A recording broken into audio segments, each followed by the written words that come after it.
In order to show the value of something, we use this command. I want to write something that contains a string, value of something, and so on. I type name, for example, Miranda.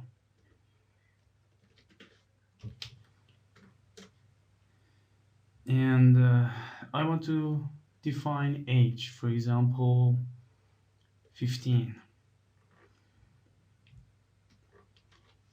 Now I define, for example, x.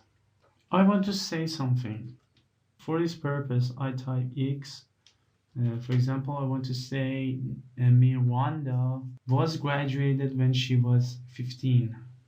I type name. I type this string, graduated when she was.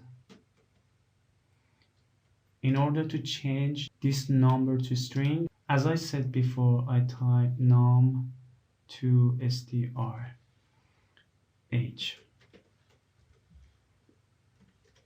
As you can see, this is the result.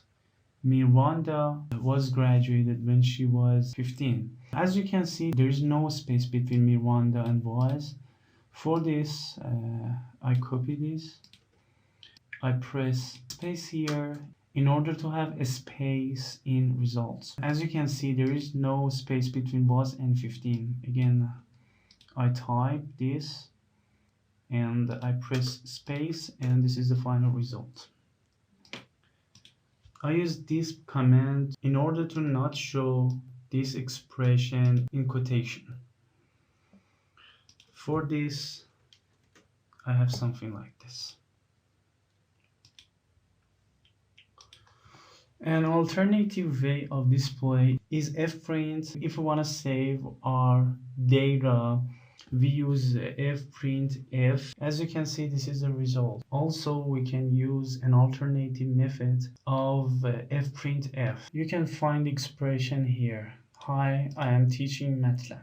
If I want my text go to another lines and I want multiple lines, I use fprintf like this. I am teaching and I type n. As you can see, this backslash and n is something that we search for if we want to have multiple lines.